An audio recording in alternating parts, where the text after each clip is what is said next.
मसीह का तमाम ये तंबो दीवार है, जैसा ही रंगो रूप है पैसा ही माल है।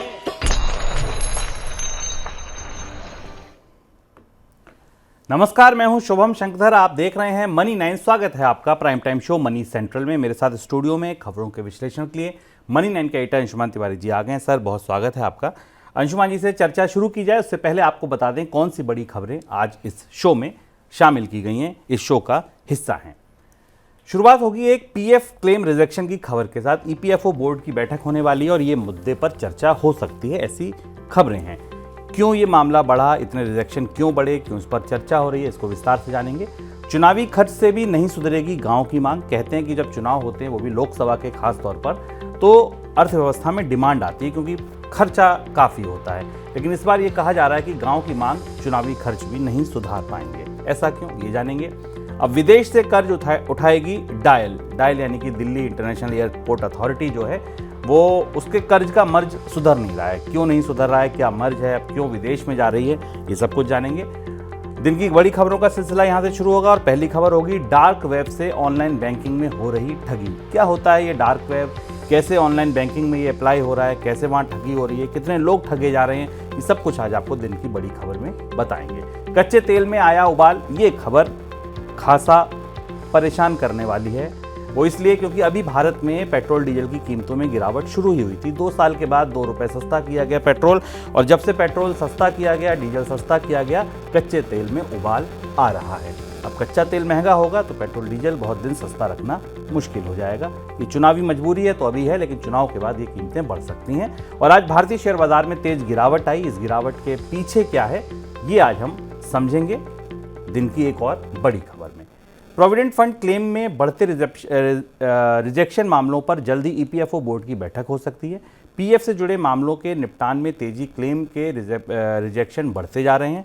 बढ़ती बेरोजगारी, ग्रामीण आय में स्थिरता और उपभोग मांग में सुस्ती के बीच पेंशन भोगियों को अपने भविष्य निधि दावों के निपटान में हाई रिजेक्शन की समस्या का सामना करना पड़ रहा है। जब वो पैसा निकालने के लिए कोई एप्लीकेशन डाल रहे हैं तो वो रिजेक्ट हो जा रही है। तो सर, ये रिजेक्शन रोकने के लिए क्या किया जा सकता है? ये ईपीएफओ में बड़ी समस्या है। इस पर हम लोग एक बार मनी सेंट्रल में चर्चा भी कर चुके हैं। जो भारत में अब ईपीएफओ का रिजेक्शन रेट है वो 2019 में 22% था, वो बढ़कर अब 28% के आसपास औसत पहुंच गया है। यानी 100 में से 28 लोगों के एप्लीकेशंस रिजेक्ट हो रहे हैं। ये वो लोग हैं जो अपने फुल और फाइनल सेटलमेंट के लिए जब वो कहीं से नौकरी छोड़ते हैं या बदलते हैं और अपना पूरा पैसा ईपीएफओ से निकालना चाहते हैं, तो उन्हें बहुत मामूली से या बहुत गैर जरूरी से तर्क लगाकर, कारण लगाकर उन्हें रिजेक्ट कर दिया जाता है। और इससे बहुत सारे लोग, क्योंकि हाल फिलहाल में जॉब कट्स भी बहुत सारे हुए कोविड के बाद, और उसके बाद लोगों की नौकरियां भी गई, उन्हें उनके क्लेम नहीं मिल पाए हैं। ये समस्या कोविड के बाद और ज़्यादा बढ़ी है। पिछले 3 साल में रिजेक्शन रेट बढ़े और अब पानी थोड़ा नाक के पास आ गया है, और इसलिए खुद बोर्ड के सदस्यों के पास ऐसी शिकायतें पहुंचने लगी। और इसलिए ईपीएफओ बोर्ड में शायद अगली बैठक में इस बात पर चर्चा होगी कि आखिर सिस्टम में रिजेक्शंस इतनी तेज़ी से क्यों बढ़ रहे हैं। ईपीएफओ की कि अपने डेटा के हिसाब से पहले ये बताया जाता था, 2016-17 के बाद तक ये बताया जाता था कि 96% के आसपास क्लेम्स जो आते थे, जिसमें पार्शियल विड्रॉल के क्लेम होते थे, आप कुछ पैसा निकाल सकते थे बीमारी या किसी एडवांस उसमें, वो अप्रूव हो जाते थे। और वो 20 दिन में उन्हें उनके सेटलमेंट की डेट होती थी कि 20 दिन के अंदर ईपीएफओ या प्रोविडेंट फंड उसको सेटल कर देता था। लेकिन अब ऐसा नहीं हो रहा है।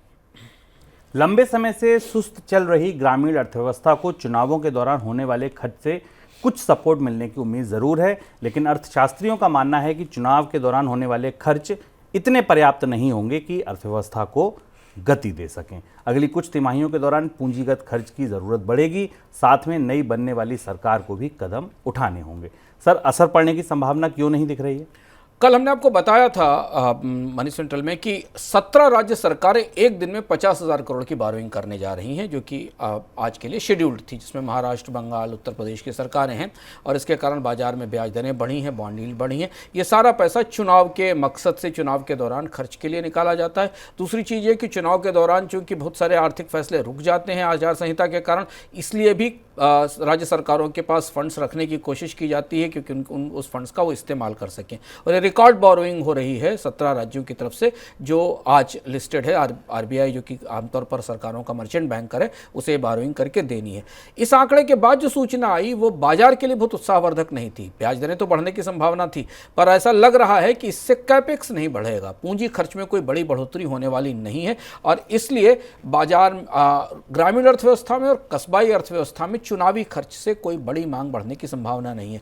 हालांकि भारत में ये बात एक असंगतिपूर्ण है कि भारत में महंगे चुनावों को भी डिमांड बूस्टर माना जाता है कि भारत में चुनाव जितने महंगे होते जाते हैं उतनी डिमांड बढ़ती जाती है। लेकिन इस बार पहली बार ऐसा हो रहा है जब महंगे चुनाव तो इस साल और भी महंगे होने वाले हैं पिछले चुनाव की तुलना में, बाजार में उतनी मांग बढ़ती नहीं दिखाई दे रही। ये माना, हालांकि अगर इन्फ्लेशन थोड़ी सी कम होती है और जो वास्तविक वेज दर है, रियल वेजेस दर है, जिसमें कि वास्तविक इनकम मजदूरी की दर है, जिसे आप बढ़ती हुई महंगाई की तुलना में नाप सकते हैं, अगर उसमें थोड़ी बढ़ोतरी होती है तो शायद बाजार में थोड़ी बहुत मांग बनती दिखाई दे सकती है। नहीं तो तात्कालिक तौर पर अभी ग्रामीण अर्थव्यवस्था से किसी बड़ी मांग के निकलने की उम्मीद नहीं है, और इसलिए हम आपको बताते रहे हैं कि टू व्हीलर कंपनियां, एफएमसीजी कंपनियां जो भी ग्रामीण बाजार पर निर्भर हैं, वो अपने उत्पादन के आकलनों को कंजर्वेटिव रख रही हैं, उनमें कटौती कर रही हैं या उनमें किसी बड़ी बढ़ोतरी की उम्मीद नहीं कर रही हैं। सर, क्या यही वजह है कि सीमेंट कंपनियों को भी दाम घटाने के बाद भी मांग बढ़ती नहीं दिख रही है? हाँ, और सीमेंट कंपनियों ने को कीमतें घटानी पड़ी और बड़ी कीमतें घटानी पड़ी। 10 रुपए तक प्रति बैग या प्रति बोरी के हिसाब से कीमत घटानी पड़ रही है, जबकि भी हाल फिलहाल के महीनों में ही, पिछली तिमाही में ही सीमेंट कंपनियों ने अपनी कीमतों को संशोधित किया था और उसमें बढ़ोतरी की थी। तो एक तो ग्रामीण अर्थव्यवस्था से मांग नहीं आ रही है, देखने वाली बात है, और ये बात इस बात को भी सपोर्ट करती है कि इलेक्शन एक्सपेंडिचर या चुनावों के खर्च से बाजार में कोई मांग नहीं आएगी। दूसरा ये भी है कि इसके बाद मानसून का सीजन तत्काल सर पर खड़ा होता है, और सीमेंट कंपनियों को आमतौर पर मानसून के सीजन में बिक्री की कम उम्मीद होती है, क्योंकि सीमेंट के इस्तेमाल की संभावनाएं सीमित होती हैं। एक ये भी वजह है, तो सीमेंट कंपनियों को मांग को सपोर्ट करने के लिए कीमतें घटानी पड़ी हैं। दिल्ली इंटरनेशनल एयरपोर्ट लिमिटेड यानी डायल घरेलू बाजार के साथ साथ विदेश से कर्ज जुटाने के लिए बैंकर और निवेशकों से बातचीत कर रहा है। डायल की योजना बॉन्ड के जरिए $350 मिलियन जुटाने की है। डायल जीएमआर ग्रुप की कंपनी है और ग्रुप ने अभी तक बॉन्ड के जरिए कितने पैसे जुटाए जाएंगे ये तो तय कर लिया, लेकिन तारीख तय नहीं की है। सर, कर्ज का कोई इलाज क्यों नहीं निकल रहा है डायल का? डायल लगातार कर्ज में है। 750 करोड़ रुपए की जो ताजी रिफाइनेंसिंग है उसे लेने की कोशिश डायल की तरफ से इस कर्ज के जरिए की जाएगी। दरअसल क्या हुआ कि अभी हाल में डायल की रेटिंग में थोड़ा सा सुधार हुआ, जो कि स्टैंडर्ड एंड पुअर ने जो डायल की लॉन्ग टर्म इश्यूअर रेटिंग थी उसे बी से बढ़ाकर थोड़ा सा B+ कर दिया या B पॉजिटिव कर दिया। इसके बाद डायल को ये मौका मिला है कि वो नए सिरे से बाजार से कर्ज ले सके और अपने पुराने कर्ज को रिफाइनेंस कर सके। ये कर्ज पुराने कर्ज को रिफाइनेंस करने के लिए लिया जा रहा है। डायल इसका इस्तेमाल अपनी सुविधाएं बढ़ाने में, निवेश करने में कितना करेगा ये तो पता नहीं, लेकिन कर्ज का बोझ डायल पर लगातार काफ़ी ऊंचा दिख रहा है। इलेक्ट्रिक वाहन बनाने वाली जिन कंपनियों ने बिना नियमों का पालन किए फेम योजना के तहत सरकारी सब्सिडी का लाभ लिया था, उन पर सरकार की कार्रवाई और सख्त होने जा रही है। पहले सरकार ने इन कंपनियों पर सब्सिडी का पैसा लौटाने के लिए इनसे कहा था, फिर जिन्होंने कंपनियों ने सब्सिडी का पैसा नहीं लौटाया उनके खिलाफ अब सरकार केस करने जा रही है। शुरुआत में 3 ऑटो कंपनियों के खिलाफ कार्रवाई होगी।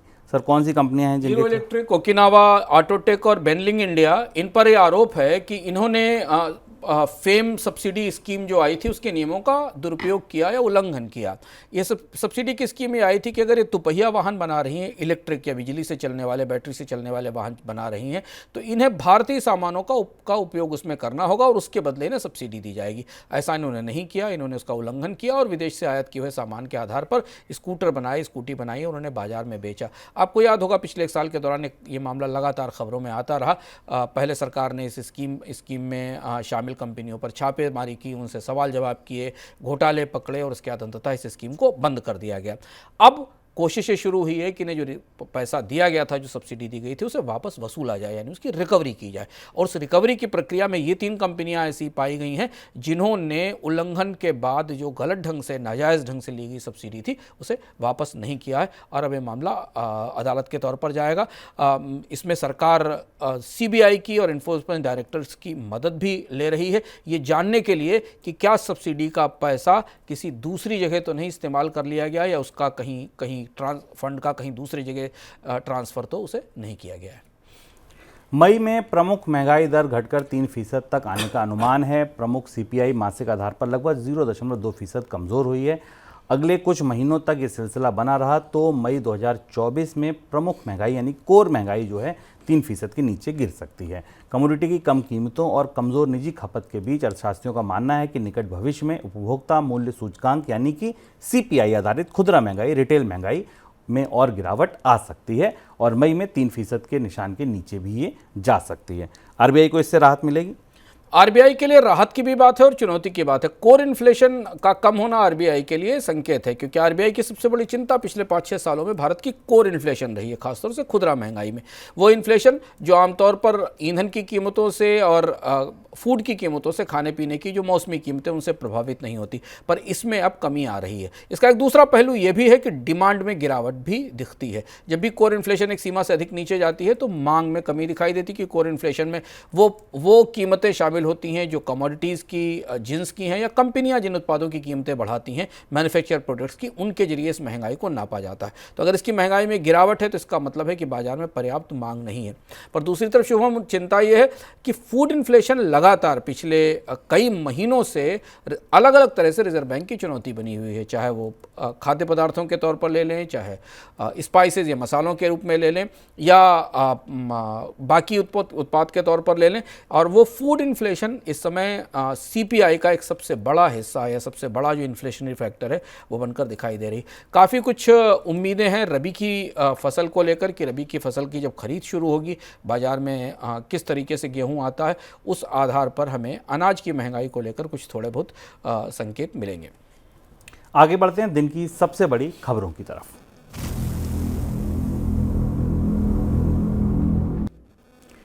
ई कॉमर्स कंपनियों की ओर से ग्राहकों को गुमराह करने और उन्हें ठगने पर लगाम लगाने के लिए सरकार काफ़ी सख्ती बरत रही है, लेकिन इसके बावजूद कंपनियों की मनमानी थमने का नाम नहीं ले रही। एक नए सर्वे में ये पता चला कि ऑनलाइन बैंकिंग में भी ऐसा ही कुछ हो रहा। लोकल सर्किल ने एक सर्वे किया। इसके मुताबिक ऑनलाइन बैंकिंग इस्तेमाल करने वाले 10 में से 6 लोग यानी 60% लोग इस तरीके की ठगी का शिकार हो रहे हैं। सर, क्या होते हैं डार्क पैटर्न, कैसे बनते हैं? अब जो काम हमें पहले ई कॉमर्स कंपनियों में दिखाई देता था, वो काम हमें अब बैंकिंग और वित्तीय सेवाओं में दिखाई देने लगा है।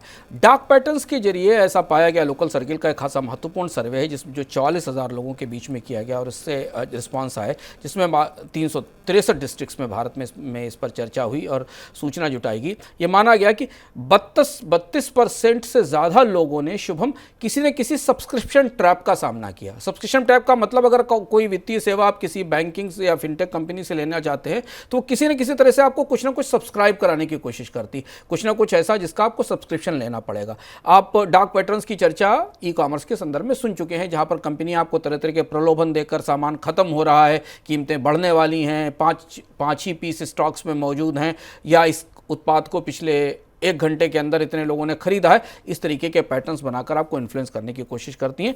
ऑनलाइन बैंकिंग में सब्सक्रिप्शन ट्रैप्स सबसे बड़ा मुद्दा बनकर सामने आए हैं, जिसमें उपभोक्ता को किसी न किसी तरीके की सब्सक्रिप्शन में फंसाने की कोशिश की जाती है। दूसरा जो महत्वपूर्ण हिस्सा ये है कि इसमें एक और बेट एंड स्विच नाम का डार्क पैटर्न बनता है। इसे समझना जरूरी है कि जिसमें डिपॉजिट्स और लोन्स को तात्कालिक तौर पर अट्रैक्टिव रेट पर ऑफर किया जाता है, जबकि उसमें कई सारे हिडन चार्जेस होते हैं, छिपे हुए चार्जेस होते हैं, जैसे कि 0 इंटरेस्ट रेट लोन, या आपको तात्कालिक तौर पर अगर बैंक में डिपॉजिट करेंगे तो आपको बाजार से अच्छी ब्याज दर मिलेगी, लेकिन इसके पीछे बहुत सारे हिडन चार्ज हैं जो नहीं बताए जाते। सामान्य ग्राहक को इस बारे में कोई जानकारी नहीं होती और इसमें फंस जाता है, और इसको डार्क पैटर्न की ज़बान में बेट एंड स्विच अप्रोच कहते हैं। यह माना जा रहा है इस सर्वे में कि 10 में से कम 4 कस्टमर्स ऐसे हैं जिन्हें इस तरीके के पैटर्न्स का सामना करना पड़ा और उन्होंने इसे अनुभव किया है कि जब वो ऐसा ऑनलाइन बैंकिंग करते हैं तो उन्हें ऐसे पैटर्न्स को ऑफर किया जाता है। तो यही तरीका होता है ऑफर देने का सर, या और कोई तरीके भी होते हैं जिनसे फंसाया जाता है कस्टमर को? 2 तो ये महत्वपूर्ण तरीके हैं जो बैंकिंग सिस्टम में दिखाई दे रहे हैं। इसके अलावा भी कई और तरीके हैं जिसमें कि तरह तरीके के सहायक उत्पाद बेचना, एक के साथ एक दूसरे उत्पाद को लगाना, और ब्याज दरों में तमाम सूचनाएं छिपाना, किसी उत्पाद को खरीदने के समय तमाम उत्पाद सूचनाएं छिपाना, कई सारे ट्रांजैक्शंस जिनमें ट्रांजैक्शंस में कई सारे जो हिडन चार्जेस होते हैं जिन्हें नहीं बताना ये भी एक समस्या है जो बैंकिंग सिस्टम के अंदर निकल कर आई है। और सबसे बड़ी बात यह है कि जो इस सर्वे में पता चला है कि बहुत बड़ी संख्या लोगों की ऐसी है, करीब 30% के आसपास संख्या ऐसी है लोगों की जिन्हें बहुत फ्रीक्वेंटली इसका सामना करना पड़ रहा है। यानी जब भी वो बैंकिंग, किसी ऑनलाइन बैंकिंग या फिनटेक प्लेटफॉर्म पर जाते हैं तो उनके साथ ऐसा हो रहा है। मॉर्गन स्टैनले ने साल 2024 की तीसरी तिमाही के लिए कच्चे तेल के भाव के आउटलुक में $10 की बढ़ोतरी कर दी है। ब्रेंट क्रूड $90 रहने का अनुमान लगाया है। दूसरी तरफ तिमाही के पूर्वानुमान को $82 के से बढ़ाकर $87 कर दिया है। फरवरी के दौरान देश में ऑयल इंपोर्ट 4 महीने के निचले स्तर पर पहुंच गया है। सर, ये तो बड़ी चिंता है कि एक तरफ अभी पेट्रोल डीजल सस्ता हुआ, इधर कच्चे तेल की कीमतें एकदम बढ़ने लगी। हाँ, और ये एक तरह से भारत की तेल कंपनियों के लिए और तेल अर्थव्यवस्था के लिए झटका है, क्योंकि हम इस पर कल भी चर्चा कर चुके हैं। कल भी हमने, जब कच्चे तेल की कीमतें $85 से ऊपर दिख रही थी तो हमने इस पर चर्चा की थी और अब अनुमान भी आने लगे हैं। मॉर्गन स्टैनले ने कहा है कि रशिया के कारण और ओपेक की सप्लाई कम होने के कारण अंतर्राष्ट्रीय बाजार में कच्चे तेल की आपूर्ति में कमी आएगी और उल्लेखनीय रूप से कमी आएगी, और इसलिए लंबे समय के बाद कच्चे तेल की कीमतों में $90 से ऊपर का स्तर आ सकता है।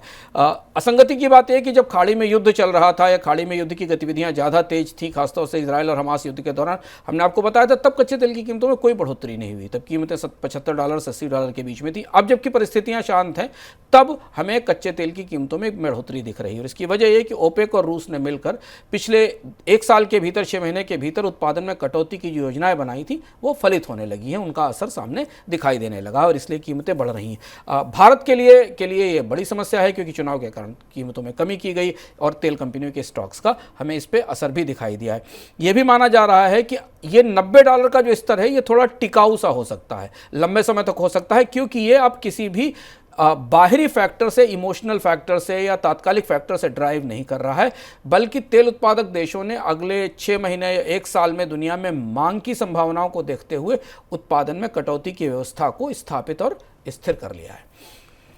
इस बीच खबर यह भी है कि विदेशी बाजार में नेचुरल गैस की कीमतों में भारी गिरावट की वजह से देश में इसके इंपोर्ट में बढ़ोतरी देखने को मिली है। पिछले साल की समान अवधि की तुलना अगर की जाए तो फरवरी के दौरान इंपोर्ट में 33% की बढ़ोतरी दर्ज की गई है। जनवरी में सालाना आधार पर इंपोर्ट में 26% की बढ़ोतरी हुई थी। फरवरी में नेचुरल गैस के इंपोर्ट की लागत $1.1 अरब थी। अगली बड़ी खबर शेयर बाजार से जुड़ी। शेयर बाजार में मंगलवार को एक बार फिर से भारी गिरावट देखने को मिली। सेंसेक्स और निफ्टी दोनों ही 1% से ज़्यादा टूट गए। सेंसेक्स 736 अंकों की गिरावट के साथ 72,012 के स्तर पर बंद हुआ और निफ्टी 238 अंकों की गिरावट के साथ 21,817 अंक के स्तर पर बंद हुआ। जापान में ब्याज दरों में हुई बढ़ोतरी और अंतर्राष्ट्रीय बाजार में कच्चे तेल की कीमतें बढ़ने से शेयर बाजार पर दबाव है। ऊपर से आशंका बढ़ गई है कि दुनिया भर में ब्याज दरों में कटौती के लिए इंतजार बढ़ सकता है। इस वजह से भी बाजार में गिरावट का रुख देखने को मिल रहा है। सर, जापान का क्या फैसला है, इसका असर कैसे समझा जाए? जापान दुनिया की अब आखिरी अर्थव्यवस्था बन गया जहां से निगेटिव इंटरेस्ट रेट का दौर खत्म हो गया। निगेटिव इंटरेस्ट रेट बेहद दिलचस्प और बहुत रोचक कॉन्सेप्ट है। सुबह जब इस खबर को हमने ट्विटर पर शेयर किया तो कई लोगों का संदेश मेरे पास आया कि निगेटिव इंटरेस्ट रेट कैसे काम करती है, इसे समझना ज़रूरी और बेहद दिलचस्प है।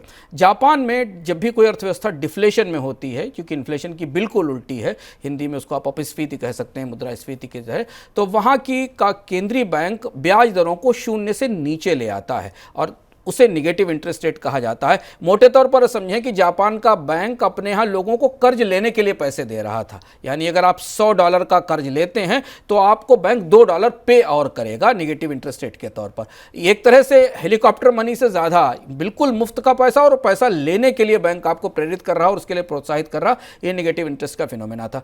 2016 से जापान में ये व्यवस्था चल रही थी और अब जापान ने अंततः आखिरी अर्थव्यवस्था है जिसने निगेटिव इंटरेस्ट रेट को खत्म करके 0 पर ब्याज दर को पहुंचा दिया है, बढ़ाया नहीं है, अभी भी 0 पर ब्याज दर बनी हुई है। यानी अब जापान में जो पैसा मिलेगा उसे पैसा लेने के लिए बैंक आपको कोई प्रोत्साहन नहीं देगा, कुछ पैसे को ले लें लेकिन पैसे पर कोई और अतिरिक्त ब्याज नहीं लगेगा। ये एक बड़ा फैसला, बहुत बड़ी शिफ्ट है जापान की पूरी पॉलिसी में, क्योंकि जापान में महंगाई की दर 2% के आसपास दिख रही है। लंबे समय के बाद जापान, जिसने पिछले 2 दशक लगभग इन्फ्लेशन में झेले हैं और जो मुद्रास्फीति और महंगाई का इंतज़ार कर रहा था, जिस मुद्रास्फीति और महंगाई से दुनिया कांपती है, डरती है, जापान जिसका 20 साल से करीब डेढ़ दशक से इंतज़ार कर रहा था, वो महंगाई अब आ पहुंची है और उसके साथ जापान में ब्याज दरों में बढ़ोतरी का दौर शुरू हो गया। इसका असर हमें पूरी दुनिया के बाज़ारों पर दिखाई पड़ा, बड़ी बिकवाली दिखाई दी। भारत में भी जापानी इन्वेस्टर्स का निवेश है, इस पर असर दिखाई दिया।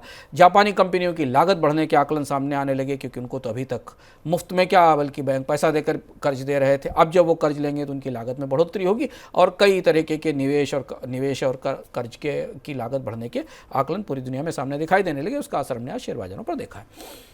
आगे बढ़ते हैं झटपट खबरों की तरफ।